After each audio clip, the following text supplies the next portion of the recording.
하나님께서 오늘 우리에게 허락하신 말씀은 시편 50편 22절 23절 말씀입니다. 하나님을 잊어버린 너희여 이제 이를 생각하라. 그렇지 아니하면 내가 너희를 찌질이니 건질 자 없으리라. 감사로 제사를 드리는 자가 나를 영화롭게 하나니 그의 행위를 옳게 하는 자에게 내가 하나님의 구원을 보이리라. 아멘. 며칠 전에 집사님으로부터 그 사진 몇 장이 왔어요. 그 사진을 보니까 물에 잠겨 있는 사진이에요. 이게 뭐냐고 전화로 이제 물어보니까 집을 새를 줬는데 그 새를 진 내 집에서 밑에 집으로 물이 새가지고 밑에 집이 다 젖어가지고 망가진 밑에 집 사진이라는 거예요.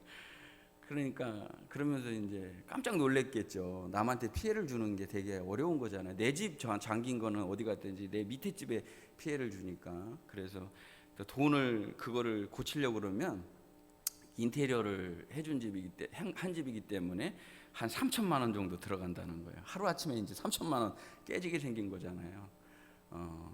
그래서 그 얘기를 들으면서 제가 그래서 집이 세준 지 얼마나 됐냐, 그 집 지은 지가 얼마나 됐냐 그랬더니 12년이 되었다고 하더라고요. 그래서 제가 그렇게 얘기했습니다. 12년 동안 아무 문제 없이 무탈하게 사는 거를 감사하면 어떻겠냐. 오늘은 물이 새가지고 피해를 입었지만 12년 동안 하나님께서 지켜주신 거에 대해서 감사하는 마음을 가지면 어떻겠냐. 그랬더니 역시 그 믿음의 사람이기 때문에 지금 돈 들어가는 거 그게 속상하고 억울한 것보다 내가 이제까지 나를 지켜주신 은혜에 대해서 감사하지 못했던 걸 오히려 자기 자신을 책망하고 감사로 회복되는 것을 보면서 믿음이라는 게 감사라고 그러는 게 얼마나 귀중한 것인가라는 것을 알게 되었습니다. 그래서 오늘 저는 우리 모든 성도들의 마음속에 그리고 우리 모든 성도들의 그 눈에 감사라고 하는 안경을 쓰는 은혜가 있으시기를 주님의 이름으로 축복합니다. 오늘 본문 23절에 있는 말씀을 보면요, 하나님이 받으시는 제사는 어떤 것이냐면 감사로 드리는 제사를 하나님이 받으신다. 감사로 제사 드리는 자가 나를 영화롭게 한다. 이렇게 말씀하고 계십니다. 우리가 하나님께 예배를 드리고 하나님께 나와서 이렇게 감사를 드리는데 하나님이 받으시는 예배는 하나님이 받으시는 제사는 감사로 드리는 제사를 받으신다. 이 말씀이 저에게 굉장히 은혜가 되었습니다. 그래서 우리 성도들에게 이 말씀을 통해서 진정한 감사가 무엇인지, 감사는 어떻게 하는 것인지, 그리고 우리가 감사가 왜 우리 안에서 없어지는지를 한번 나누기를 원합니다. 저는 이 말씀을 준비하면서 감사 학교라는 게 있는지 처음 알았어요. 얼마나 사람들이 감사를 안 하면요, 어떤 분이 감사 학교를 만들어서 자기 스스로 교장이 되셨어요. 거기 오는 사람들은 그 학교를 졸업하면 감사하는 사람으로 바뀌어서 나간대. 감사 학교 교장 선생님이 있다는 거예요.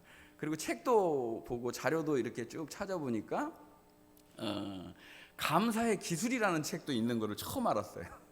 얼마나 사람들이 감사를 안 하면, 감사 결핍에 걸리게 되면 감사하는 기술도 가르쳐주고 감사하는 학교도 있는가라는 것을 알게 되었습니다. 우리 사랑하는 성도들이 지나가는 게 지금 광야 같은 세상이잖아요. 광야 같은 세상을 지나면서 광야 학교라고 생각하지 말고, 고난 학교라고 생각하지 말고, 감사 학교에 내가 입학해서 감사를 배워가는 과정이다. 이렇게 믿음으로 받아들이면 얼마나 감사하겠는가 하는 생각을 하게 됩니다. 시편 50편에 있는 말씀은 우리가 너무나 잘 알고 있는 감사로 제사 드리는 자를, 그 제사를 하나님이 기뻐 받으신다. 그 자를 하나님이 기뻐 받으신다. 이런 내용인 줄 알고 우리가 쉽게 생각할 수 있는데 실제는 그런 내용이 아니에요. 이 내용은 우리가 생각하는 거하고 정반대의 말씀이에요. 굉장한 꾸짖음의 말씀이고 굉장한 책망의 말씀인데 마지막 결론만 감사로 제사 드리는 자를 찾으신다는 내용을 말씀하고 계시는 거예요. 여기 오늘 본문에 있는 말씀을 보면은요, 그 앞전에 이런 말씀이 있습니다. 모든 성도들을 내 앞에 모으라라고 말씀을 하십니다. 5절에 있는 말씀을 보면 마치 성도들을 다 집합을 시키는 거예요. 다 모으라고 그러고 모아서 세운 거예요. 근데 모아 세운 자리가 축복 기도를 해주고 상을 주고 격려를 하고 그런 자리가 아니라 하나님이 친히 재판장이 되셔서 잘못한 것을 다 심판하시겠다라는 말씀이에요. 6절 말씀을 보면 이렇게 말씀을 하십니다. 하나님이 공의를 선포하시고 하나님이 친히 심판자가 되신다는 거예요. 아우, 저 같은 사람이 하나님 앞에 서면은 어떻게 설 수 있겠어요? 하나님이 재판장이라고 그러면 떨려서 서지도 못하겠죠. 하나님 앞에 설 수 있는 사람이 아무도 없었겠죠. 근데 하나님이 심판장이 되시고 하나님이 재판장이 되셨는데 그분이 공의를 선포하신다는 거예요. 법대로 처리한다는 거예요. 누가 여기 설 수 있는 자가 있겠습니까? 그러면서 하나님 자신이 이런 말씀을 하십니다. 7절에 보면 나는 너의 하나님이다. 나는 너의 하나님이다 라고 말씀을 하시면서 8절 쭉 연결되는 말씀을 보면 우리가 일상을 살아가는 내용과 크게 다르지 않은 내용이 나와 있어요. 그러면서 내가 너를 재물 때문에는 심판하지 책망하지 않겠다라고 말씀을 하십니다. 우리는 다음 주에 입당 감사 예배와 또 추수감사절 예배를 드리니까 그 전에 감사라는 게 뭔지 공부하고 가르치는 걸로 이렇게 들을 수 있단 말이에요. 근데 그걸 재물을 바치는 문제로 생각을 먼저 한단 말이에요. 근데 재물을 바치는 문제를 하나님이 지금 말하려고 하는 게 아니라는 거예요. 단순하게 감사하는 재물을 바치는 문제를 말하려고 하는 것이 아니라 우리가 예배자의 어떤 마음을 가지고 하나님 앞에 나왔는지를 먼저 물으신다는 거예요. 그러면서 여러분이 너무나 많이 익숙하게 들었던 말씀이 있습니다. 내가 숫소나 염소를 받겠느냐. 또 말씀을 하시는 것은 무엇이냐면 내가 염소의 피를 마시겠느냐. 어디서 많이 듣던 말씀 아닙니까? 이사야 1장에 있는 말씀과 똑같은 말씀이에요. 그것이 무엇입니까? 내가 내 마당만 바른다라고 말씀하시면서 내가 재물 때문에는 책망하지 않을 것이다. 내가 숫소의 피나 염소의 피를 마시겠느냐. 내가 새도 지었고 그리고 산에 들짐승도 지었고 모든 것이 내 것이라고 하나님은 말씀하시면서 내 것을 내가 받는 것이 그게 마땅하냐라고 묻고 계신다는 거예요. 그럼 여기서 말씀하시려고 하는 것은 무엇이냐? 작은 결론을 우리에게 가르쳐 주시는데 14절에 보면 이렇게 말씀을 하십니다. 감사로 하나님께 제사를 드리며. 하나님께 감사로 제사 드리는 것을 하나님이 원하신다는 거예요. 오늘 우리 사랑하는 성도들이 지금 예배 드리러 나오면서 내가 예배 드릴 수 있음에 너무 감사하다. 하나님께서 나를 부르시고 내가 예배 드리러 가는 지금 이 순간이 너무 감사하다. 그렇게 나오셨죠? 하나님이 우리에게 찾으시는 것은 재물도 아니고 염소의 피도 아니라는 거예요. 돈 몇만 원을 하나님이 찾으려고 우리를 부르신 게 아니라는 거예요. 우리 자신을 원하신다는 거예요. 우리 하나님께 정말 감사를 가지고 감격을 가지고 나오는 주의 자녀를 찾으신다는 거예요. 우리가 때에 따라서는 인생을 살면서 굉장히 어려운 날, 처절하게 서 있기도 어려운 날이 있을 수 있습니다. 고난의 아픔 가운데 놓여질 수도 있고 정말 마음이 갈기갈기 찢겨지는 날도 있을 수 있습니다. 그런 날에 하나님은 우리에게 어떻게 말씀을 하시냐면 환난 날에 나를 부르라. 내가 너를 건지리니 내가 나를 영화롭게 하리로다. 감사만 하나님이 가지고 나오면 우리가 환난의 순간에도 너무나 고통스러운 그 순간에도 내가 나를 부르면 내가 대답할 것이고 내가 아프다 그러면 너를 고쳐줄 것이고 내가 힘든 그날에 내가 너를 건져서 영화롭게 나를 영화롭게 하는 자리에 너를 쓸 것이다라고 약속해 주신 것입니다. 그러면서 그 뒤에 쭉 그 재판장이 검사가 어떤 죄목을 들어서 설명하는 것처럼 16절에 있는 말씀들을 쭉 보면은요 대개 일상에 있는 제목이에요. 일상 우리가 살아가는 죄악들의 모습이에요. 그런데 그러한 죄악들의 모습을 말씀하시면서 이렇게 말씀을 하십니다. 하나님을 잊어버린 너희여. 22절이죠. 이제 이를 생각하라. 만약에 여기 있는 말씀에 하나님을 잊어버린 너희여 라고 말씀하시면서 그 뒤에 말씀만 우리가 간직하고 간다면 너무나 아프겠죠. 내가 너를 찢으리라, 건져낼 자가 없으리라. 그럼 여러분, 아주 쉽게 제가 예를 드리겠습니다. 어린아이가 있는데요, 자꾸 위험한 행동을 해요. 너무나 위험한 행동을 하고 그걸로 가면은 안 돼요. 그러면 엄마 아빠가 뭐라 그러죠? 아이의 이름을 부르면서 그렇게 하면 안 돼, 거기로 가면 안 돼 라고 경고를 했단 말이에요. 경고를 했는데도 말을 계속 안 들어. 그러면 너 혼날 거야, 내가 널 때릴 거야, 이렇게 말했단 말이에요. 혼날 거야, 때릴 거야. 그러면 이 엄마 아빠가 때리고 싶어서 말하는 겁니까? 맞지 말고, 그리고 상처받지 말고 얼른 그 길에서 돌이키라는 걸 말하는 것입니까? 너무 쉬운 걸 질문하는 거예요. 제가 어려운 거 물어보는 적이 없잖아요. 너무 쉬운 거 얘기하는 거예요. 엄마의 마음, 아빠의 마음은 무엇입니까? 그 길을 가면 안 되니까 그 길을 못 가게 하려고 그러는 게 목적 아니겠습니까? 바로 이 22절 말씀이 그거예요. 내가 너를 찢겠다는 게 아니라, 내가 너를 찢어버리겠다는 게 아니라, 그 앞에 말씀이 중요한 거죠. 이걸 생각하라는 거예요. 이것만은 간직하라는 거예요. 이것만은 간직하라는 거예요. 그리고 깨닫고 돌이키라는 말씀을 하고 계신 것입니다. 깨닫고 돌이켜서 그 길을 가지 않도록 하려고 그러는 것이 바로 아버지의 마음이고 하나님의 말씀인 줄로 믿습니다. 그것이 뭐예요? 그러니까 우리 마음속에 잘못된 길을 가는 거는, 지금 이 말씀을 종합적으로 정리하면 어떤 거예요? 감사를 잃어버릴 때, 하나님에 대한 간격을 잃어버릴 때, 우리의 삶의 모습 속에 하나님을 잊어버린 것과 같은 삶의 자리로 놓이게 된다는 거예요.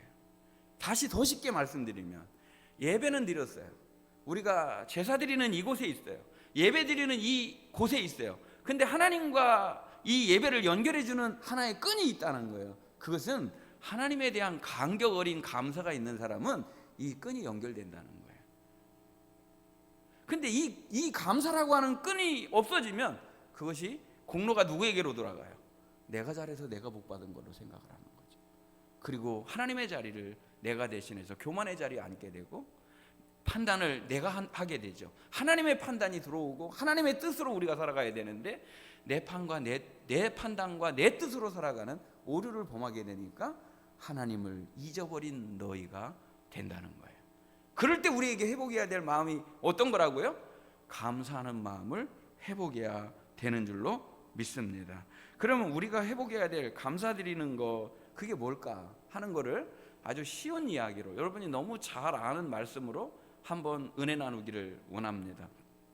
성경에 보면 아주 감동적인 이야기가 나오는데요, 그 감동적인 이야기 중에 하나가 어떤 것이냐면, 사무엘하 9장에 보면 이스라엘의 초대 왕 사울 왕이죠. 사울 왕의 손자가 있었습니다. 그리고 그 아들은, 사울 왕의 아들은 요나단이고, 요나단의 아들은 무비보셋이라고 하는 아들이 있었습니다. 근데 보통 이렇습니다. 정권이 있고 이 정권이 어떠한 일에 의해서 바뀌게 되면 다음 정권은 전 정권에 대해서 굉장히 칭찬을 해주고, 그런 그 공로라든지 잘한 거, 업적 이런 거를 조금 높여주고 존중하는 경우가 거의 드물어요. 어떻게 하느냐면, 앞에 게 다 잘못됐다고 그러고 뒤집고서는 이제 내가 하는 게 맞다고 이렇게 말을 한다는 거예요. 근데 성경의 위대한 사람으로서 위대한 거를 말하는 겁니다. 사람으로서 괜찮은 왕이 한 사람이 있는데, 그 왕이 누구냐면 다윗 왕이라고 하는 왕입니다. 사무엘하 9장에 보면 다윗 왕이 왕이 되어서 사울 전임자 왕의 왕가의 멸망을 보게 됐습니다. 근데 그 중에서 누가 생존해 있는가를 알아보게 합니다. 사울 집안에 살아있는 자가 있는지를 알아봐라, 찾아봐라, 그렇게 말합니다. 그 내용이 주보의 은혜의 말씀에 제가 실어놨습니다. 사무엘하 9장 7절에 보면, 다윗이 그에게 이르되 무서워하지 말라, 내가 반드시 내 아버지 요나단으로 말미암아 내게 은총을 베풀리라. 내가 할아버지 사울의 모든 밭을 다 내게 도로 주겠고, 또 너는 항상 내 상에서 떡을 먹을지니라. 그러니까 이게 굉장히 의미가 있는 말씀인데요, 전임 그 왕의 가족 중에 생존자가 있는지를 알아보고, 생존자가 있다면 그 생존자에게 할아버지의 모든 기업들을 다 차려주겠다는 거예요. 왕족이니까 엄청난 재산이 있었겠죠. 그 재산을 다 도로 차져주고 그가 누리던 모든 영화를 누리게 한다는 거예요. 더 놀라운 것은요, 맨 마지막 말씀인데요. 근데 그 장본인, 재산과 상관없이, 어떤 권위와 상관없이 그 장본인 무비보셋에게는 항상 내 앞에서 떡을 먹게 하겠다. 너는 나와 같이 계속 밥을 먹어야 된다, 이 말이에요. 이 말은 무슨 말이에요? 여러분, 안 친한 사람이랑 밥 먹는 게 되게 어려운 거예요. 그렇지 않아요? 근데 밥은 누구랑 같이 먹느냐면요, 가족이랑 먹는 거예요. 가족이랑. 근데 항상 내 상에서 밥 먹는다는 것은 내가 너를 가족으로, 내가 너를 왕자로 삼겠다는 뜻이에요. 근데 사무엘하 이 9장에서 가장 놓치지 말아야 될 큰 물줄기 하나가 있어요. 가장 놓치지 말아야 될 아주 중요한 단어가 하나 있는데, 그것이 무엇이냐면 계속 거의 매절마다 흐르는 아주 중요한 게 하나가 있는데, 은총이라고 하는 말입니다. 은총. 내가 너에게 은총을 베풀겠다. 내가 너에게 은총을 베풀겠다. 여러분, 제가 지금 여기 계시는 우리 사랑하는 성도들은 말씀을 들을 때 제가 어떤 거에 대해서 강조를 하는지 느끼는지 모르겠어요. 가장 중요하게 여기는 단어 중에 하나가 바로 은총이라고 하는 단어, 은혜라고 하는 단어예요. 우리가 여기 있는 것 자체가 하나님의 은혜 아니면 있을 수 없는 거예요. 우리가 여기서 예배 드릴 수 있는 자체가 하나님의 은총이 아니고서는 있을 수 없는 존재라는 거예요. 이 은총이라고 하는 단어, 여러분 너무 잘 아시는 헤세드라고 하는 단어인데요, 이 헤세드라고 하는 단어는 어떤 것이냐면 아주 내가 받을 자격이 없는 사람, 어떤 것도 누릴 자격이, 받을 자격이 없는 사람에게 무한대로 무조건적으로 베풀어 주시는 호의, 사랑, 긍휼, 인애, 자비, 친절 다 포함된 단어가 헤세드예요. 그러니까 바꾸시면 돼요. 여기다가 은총이라고 하는 단어가 나올 때 어떻게 바꾸면 돼요? 무한대의 사랑이라 바꾸셔도 되고, 하나님이 베풀어 주시는 친절이라고 바꿔도 되고, 하나님의 인자라고 바꿔도 되고, 하나님의 인애라고 바꿔도 되고, 긍휼이라고 바꿔도 되고, 호의라고 바꿔도 된다는 말이에요. 같은 단어예요. 그러니까 이게 무슨 말이에요? 내가 너를 찾은 이유는 은총을 베풀기 위해서 찾은 것이다. 내가 너를 이리로 부른 이유는 내가 너에게 은혜를 주기 위해서 부른 것이다. 내가 너를 여기로 부른 이유는 무한대의 사랑을 주기 위해서 부른 거라는 거예요. 그러니까 나는 아무것도 아니고 받을 자격이 없는데도 불구하고 다윗 왕이 바꾸면 하나님께서 나를 이곳으로 부르셔서 나에게 은혜 주시려고, 무한대의 사랑을 부어주시려고 나를 이 자리에 초대해 주신 줄로 믿습니다. 그러니까 무비보셋이 너무 감격이 된 거예요. 자기 자신을 볼 때는 나는 죽이려고 부르는 줄 알았단 말이에요. 벌을 주려고 부르는 줄 알았단 말이에요. 있는 것도 다 뺏기는 줄 알고 내 이름을 불러줄 때 그렇게 생각했단 말이에요. 그런데 무비보셋이 얘기를 들어보니까 은총을 주기 위해서 불렀다는 거예요. 너무 감격스럽게 매일같이 밥을 먹자고 불렀다는 거예요. 그 얘기를 들은 무비보셋이 이렇게 답을 합니다. 사무엘하 9장 8절에 보면 그가 절하여 이르되 이 종이 무엇이기에 왕께서 죽은 개 같은 나를 돌아보시나이까. 여러분 이런 생각 해보셨습니까? 이 당시에 이스라엘은요, 자기들 말고 어떤 사람들도 다 개 같은 이방인이라고 불렀어요. 절대 밥을 같이 안 먹어요. 말도 안 섞어요. 그 사마리아 여인이 예수님이 물 떠달라고 그러니까 어떤 반응을 보였는지 여러분 아실 거예요. 말을 안 섞어요. 같이 있지를 않고 밥도 안 먹는단 말이에요. 그러니까 당연히 그렇게 생각을 한 거예요. 수로보니게 여인에게도 개들도 주인의 상에서 떨어지는 것은 먹는다라는 얘기를 여러분 들어보셨을 거예요. 그만큼 개는 당시에, 지금은 어때요? 아이고 내 새끼 이렇게 하면서 개를 가족으로 받아들이는 시대에 우리가 살아가고 있지만, 당시는 개가 아주 멸시의 대상이었단 말이에요. 존중받지 못했단 말이에요. 더군다나 죽은 개예요. 죽었다라고 하는 말은 시체를 말하는 거고, 이 시신은 가장 부정한 것으로 여겼기 때문에 두 가지가 만난 거예요. 개도 죽은 개란 말이에요. 자기 자신이 그렇게 보잘것없는 존재에게 왕자로 삼으신 것을 생각할 때, 왕의 자녀로 생각하고 왕의 식탁에서 밥을 먹는 것을 생각할 때 너무너무 감격이 됩니다. 나 같은 죄인을 이렇게 불러주신 하나님의 은혜에 대해 감격하는 자세를 볼 수가 있습니다. 사실 저희들이 오늘 주님 앞에 나온 것은 죽은 개 같은 존재를 부르셔서 이 세상 가운데서 걸음더미에서 불러내셔서 하나님의 자녀 삼아주신 은혜인 줄로 믿습니다. 예수님 없으면 어떤 소망도 없고 완전 멸망인데 예수님 때문에 우리가 하나님 앞에 나올 수 있었고, 예수님 때문에 하나님을 아버지라고 부를 수 있었고, 예수님 때문에 저 천국을 향해 믿음으로 걸어갈 수 있는 복받은 존재인 줄로 믿습니다. 그래서 에베소 2장 3절에 보면 전에는 우리도 다 그 가운데서 우리의 육체의 욕심을 따라 지내며 육체와 마음이 원하는 대로 살았다. 그래서 우리는 어떤 존재라고요? 본질상 진노의 자녀였다는 거예요. 본질상 진노의 자녀, 멸망의 자녀였다는, 심판대 앞에 서면 도저히 설 수 없는 그런 존재였다는 거예요. 그러나 하나님의 그 큰 사랑을 위하여, 그 큰 사랑을 인하여, 그게 뭐예요? 그게 헤세드예요. 긍휼에 풍성하신 하나님이, 그게 뭐예요? 그게 헤세드예요. 지금 에베소 2장에 있는 말씀을 제가 쉽게 풀어드리는 거예요. 2장 4절에 보면 우리 성경에는 없지만 원어 성경에는 그러나 라고 라는 단어가 있단 말이에요. 그러니까 긍휼에 풍성하신 하나님, 이것도 뭐예요? 헤세드라는 거예요. 우리에게 은총을 주시기 위해서, 은혜를 주시기 위해서, 무한대의 사랑을 주시기 위해서 하나님이 우리를 위해 예수 그리스도를 보내주셨다는 거예요.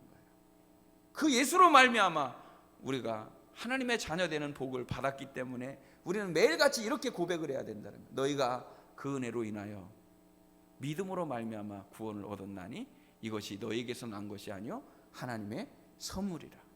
우리가 구원받은 것은 하나님의 선물로 구원받은 것이지 행위에 의해서 내가 뭐를 했기 때문에, 무엇을 자격을 갖췄기 때문에 하나님의 자녀가 된 것이 아니라는 것입니다. 하나님의 은혜에 감격하고 감사하는 자만이 감사할 수 있다는 거예요. 은혜가 무엇인지 아는 자가 감사할 수 있다는 거예요. 그래서 이 시편 23편에 나와 있는 감사로 제사를 드린다라고 하는 말이 토다라는 말인데, 그 토다라는 말은 어디서 나온 거냐면 야다라는 말에서 나온 거예요. 야다라는 말은 알다는 거예요. 하나님이 어떤 분이신지를 알 때, 하나님이 베풀어 주신 사랑이 무엇인지 알 때 감사로 제사 드릴 수 있다는 거예요. 그러니까 무비보셋이 지금 경험하고 있는 것은 무엇이냐면, 멸망받을 자리에 있어야 될 저를 불러서 왕의 식탁에 풍성한 가운데 인도해 주신 그분에 대한 감사가 바로 우리가 드려야 될 구원의 감격이 있는 감사라는 거예요. 어떻게 신분이 바뀌었는지 에베소 2장 19절은 이렇게 말씀을 하십니다. 그러므로 이제부터 너희는 외인도 아니요 나그네도 아니요 오직 성도들과 동일한 시민이요 하나님의 권속이라. 그 권속이라고 하는 말이 가족이라는 뜻이에요. 왕의 자녀가 되었다는 거예요. 영접하는 자, 곧 그 이름을 믿는 자들에게는 하나님의 자녀가 되는 권세를 주셨으니, 하나님의 자녀가 되는 권세를 주셨다는 거예요. 그래서 하나님의 가족이 되었고 성도가 되었고, 그리고 하늘의 시민권을 가진 자가 되었다는 거예요. 그 시편 51편 12절에 우리가 죄 가운데, 그리고 처절한 죄악의 자리에 있다 할지라도 잊어버리지 말아야 될 하나의 아주 중요한 붙듦을 우리에게 가르쳐 주는데, 이것만은 놓치지 말아야 되는 것을 가르치는데, 그것이 무엇이냐면 주의 구원의 즐거움을 내게 회복시켜 주시고 자원하는 심령을 주사 나를 붙들어 주세요라고 고백하고 있습니다. 내가 구원받았다고 하는 구원의 즐거움을 놓치지 않게 해주세요. 그 구원의 즐거움이 없는 사람은 감사도 잊어버리게 된다는 거예요. 나는 하나님의 자녀입니다. 이것만은 우리가 간직하고 살아가야 된다는 것입니다. 항상 주님의 상에서 떡 먹는 존재, 주님과 함께 식탁에서 교제하는 존재라는 것을 잊지 않고 살아가는 주님의 성도들이 되시기를 주님의 이름으로 축복합니다. 나는 하나님의 자녀입니다. 나는 벨드사살이 아니라 나는 다니엘입니다. 나는 하나님의 자녀입니다라고 정말 노래하며 찬송하며 살아가는 우리 성도들이 되시기를 주님의 이름으로 축복합니다. 그러니까 감사는 어디서부터 나온다고요? 근본적인 은혜 밑바닥에서부터 나오는 거예요. 내가 여기 있을 수 없는 자인데 나를 부르셔서 왕의 식탁에 앉게 주셨습니다라는 감사에서 나온다는 거예요. 우리가 하나님의 사랑과 하나님의 은혜를 알면 내가 얼마나 어떤 존재인지를 알게 되는데, 무비보셋이 고백한 것처럼 저는 죽은 개 같은 존재입니다라고 고백하는 게, 사도 바울도 은혜의 자리에 들어가니까 어떻게 고백을 해요? 내가 죄인 중에 괴수입니다라고 고백을 하거든요. 내가 죄인인 줄을 알고 내가 얼마나 연약한 존재인지를 알 때 하나님에게로 달려갈 수 있는 복을 받게 되기 때문인 것입니다. 그래서 하나님이 베푸신 은혜를 은혜인 줄 알고 살아가는 우리 성도들이 되시기를 주님의 이름으로 축복합니다. 그래서 제가 늘 말씀드리는 겁니다. 감사는 기억하고 감사하라. 감사는 기억하는 거예요. 뭘 기억해요? 이제까지 아까 찬송 부른 대로 지금까지 지내온 거 주의 크신 은혜입니다. 내가 나된 것도 주의 은혜입니다. 지금까지 베풀어 주신 은혜에 대해서 기억하고 감사하는 거예요. 그 기억하고 감사하는 사람은 기대하고 감사할 수 있어요. 하나님이 어떤 분이신지 아니까 기억하고 감사하고, 이제는 하나님이 하실 일을, 하나님이 베푸실 역사들을 기대하면서 감사하게 되는 겁니다. 믿음은 과거에 매여 있는 게 아니라, 옛날 노래를 부르는 게 아니라 앞으로 나아가게 하는 위대한 새 노래가 되어야 되는 줄로 믿습니다. 이제 조금 어려운 말씀을 나누도록 하겠습니다. 감사가 안 되는 이유는 뭘까? 여러분 생각해 보셨습니까? 쉽게 여러분 성경 말씀에 범사에 감사하라, 이것이 하나님의 뜻이다라고 말씀을 하셨는데, 하나님의 뜻인 줄 아는데도 불구하고 감사가 안 되는 경우가 있단 말이에요. 지금 내게 있는 모든 상황들에 대해서 감사하십니까? 내게 지금 처해 있는 모든 상황들에 대해서, 내게 있는 아주 불편한 한 가지 때문에 여러분, 그것 때문에도 여러분 감사하십니까? 제가 물어본 거예요. 여러분 대답하시라고. 여러분 내가 처해 있는 아주 지금 너무 힘든 거 그 한 가지 때문에도 여러분 감사하시냐 물어본 거예요. 그런 사람 어디 있어요? 그런 눈빛이에요. 우리 성도들을 보니까. 잘 읽었죠? 그런 사람이 어디 있어요? 그게 정답인지도 모르겠습니다. 범사에 감사 그러는 거는 좋은 일만 감사, 대박이 좋은 일이 생겼을 때만 감사, 이런 게 아니라 모든 상황들을, 모든 환경 가운데서 감사하는 걸 말하는데, 그게 주님의 뜻이라는 거예요. 아버지의 뜻이라는 거예요. 하나님의 뜻이라는 거예요. 자, 어려운 얘기를 한다고 제가 말씀을 드렸습니다. 감사가 안 되는 이유에 대해서 생각을 해보니까요, 왜 감사가 안 될까? 그거를 이렇게 생각을 하게 되었습니다. 지금 무비보셋이 앞에는 죽은 개 같은 나를 이렇게 돌아보시나이까 이랬어요. 근데 맨 마지막에 여운이 남는 한 구절이 있어서 그 구절을 보게 되었습니다. 왜 여운이 남겨져 있을까? 뭔가 서운함 같은 게 남겨져 있을 수 있다라는 생각을 한 거예요. 그게 사무엘하 9장 13절에 있는 말씀입니다. 무비보셋이 항상 왕의 상에서 먹음으로, 감사해요? 안 감사해요? 감사하죠. 무비보셋이 항상 왕의 상에서 먹음으로 감사했다는 거예요. 너무 좋았다는 거예요. 그 다음 말씀이 문제입니다. 예루살렘에 사는 것도 좋았다는 거예요. 근데 두 발을 다 절더라. 자기가요 이제 쫓겨가고 도망가가지고요 마길이라고 하는 저 변방에 가서 살았어요. 그런데 예루살렘 성 안으로 들어왔고요, 그것도 모자라서 핵심인 왕궁에서 매일같이 왕과 함께 풍성한 식탁을 누릴 수가 있으니 얼마나 감사해요. 매일 노래 불러야 돼요. 매일 감사하고 매일 눈물 흘려야 되고 너무너무 감사한 마음으로 살아가야 됐단 말이에요. 근데 어느 날 자꾸 내 다리가 보이는 거야. 왜 저 사람은 다리가 두 개 다 멀쩡한데 나는 왜 절지? 내 다리에 그 불편함이 느껴지기 시작해요. 왕의 식탁에 앉아있는 풍성함보다, 여기 차려져 있는 산의 진미보다, 그분의 얼굴을 보는 기쁨보다 다리 저는 게 더 불편하기 시작해요. 너무 이게 아프게 느껴지는 거예요. 하나님 왜 나에게 이런 고난을 주셨습니까? 하나님 왜 나는, 다른 사람은 두 다리로 걸어 다니는데 나는 누가 부축해야 움직일 수 있는 겁니다. 혹여 여러분이 그런 어떤 아픔을 가지고 있는 게 있습니까? 다른 사람 괜찮은데 나만 가지고 있는 약점 말이에요. 근데 그게 너무 나를 힘든 게 하는 거예요. 평생 동안 나를 막 힘들게 해요. 볼 때마다 내 다리가 막 짧게 보이는 거야. 저도 그렇다니까. 다른 사람은 키가 큰데 나는 왜 이렇게 키가 적은 거야? 목사님들 다 잘생기고 그리고 키도 크던데 나는 왜 이렇게 키가 작은 거야? 그럼 제가 어떻게 돼요? 불행해지겠죠. 나는 이렇게 생각을 해요. 170이 안 되는 내 키, 169밖에 안 되는구나 이렇게 생각하지 않고 160에서 9cm나 더 크네? 내가 안 웃을 줄은 알고 얘기는 했어요. 162에서 9cm나 더 크네? 이렇게 생각을 했나. 하도 딱딱할까봐 그냥 섞어 넣은 거예요, 여러분. 근데 왜 감사가 사라지기 시작하느냐? 왕의 식탁에서 왕의 얼굴을 보는 기쁨을 잃어버리기 시작할 때, 이 잔치를 베풀고 이 자리에 초대해 주신 주님에게서 우리가 눈이 떨어져서 환경을 보기 시작할 때, 내 다리를 보고 다른 사람의 다리를 보기 시작할 때, 비교 의식이 일어나기 시작할 때 감사가 깨지기 시작한다는 거예요. 나를 불러주시고 나를 초대해 주신 주님에게서 눈이 떨어지지 않는 은혜가 있으시기를 주님의 이름으로 축복합니다. 제가 뭐 누구라고 얘기는 안 하겠습니다만은 그 전에는 시험을 보고 오면은요 점수를 바로바로 매겨가지고 이제 알려줬어요. 그러면 100점 맞는 게 되게 어려운 거거든요, 사실.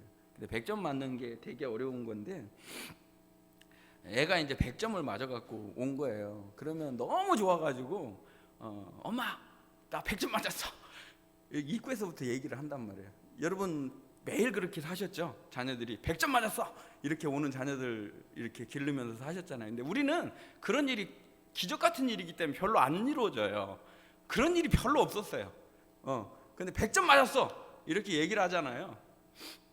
그러면 그 다음 얘기가 참 잘했다, 어떻게 이렇게 공부를 잘하고 왔니, 이렇게 얘기해야 되는데 너 말고 100점 몇 명 맞았어. 요번에 되게 문제가 쉬웠구나. 이상하게 감사의 조건을 먼저 찾는 게 아니라 자꾸 비교하는 거야. 아니거든요. 내가 키가 적어도요, 내가 공부를 못해도요, 내가 뭐가 모자라도요, 저에게 있는 그 핸디캡이 아프고 힘들고 나에게 약점이 있다 할지라도요, 하나님이 보실 때는 그 자체를 사랑하시는 줄 믿으시기 바랍니다.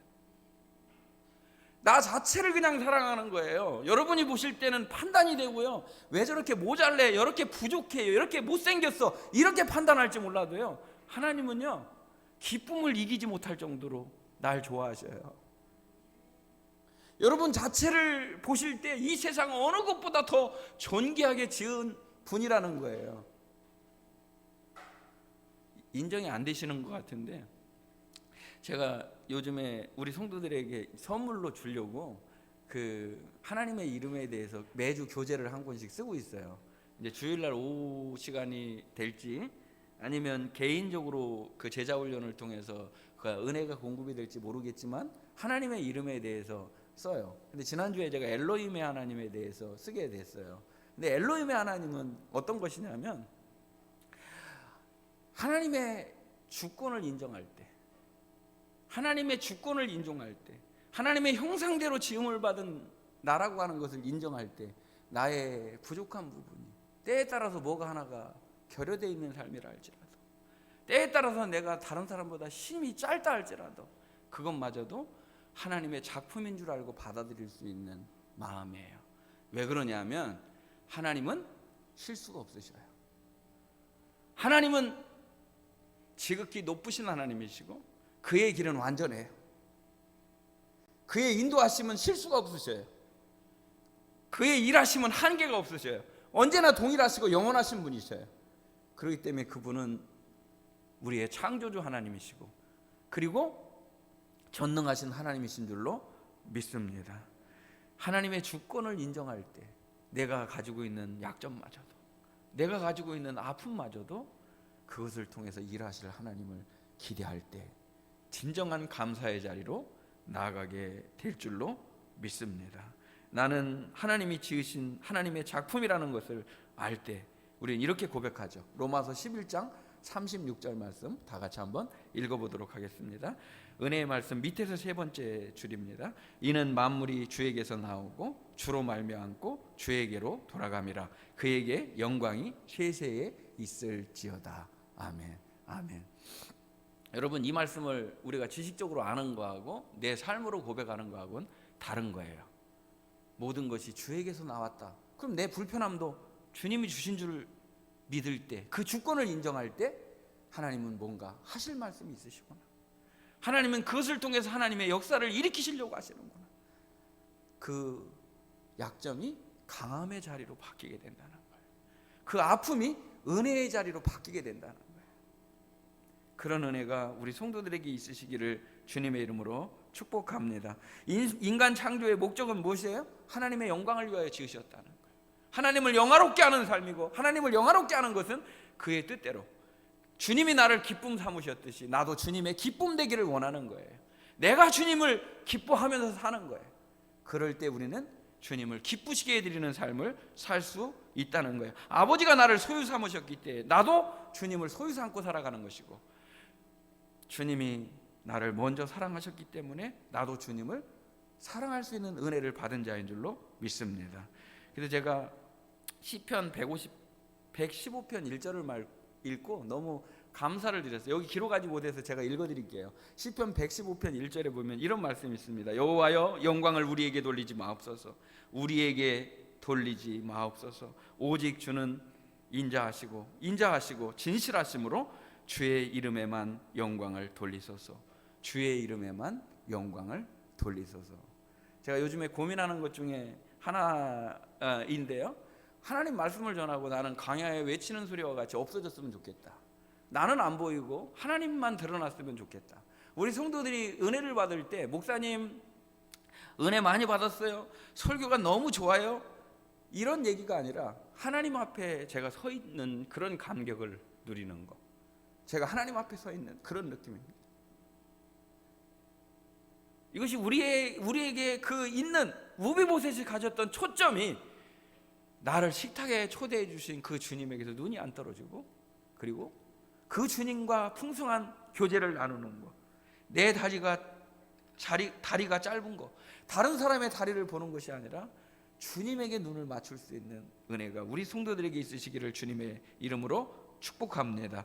여호와께 감사하라. 그는 선하시며 그 인자하심이 영원하미로다. 마지막 말씀을 드리고 마치도록 하겠습니다. 로마서 12장 1절입니다.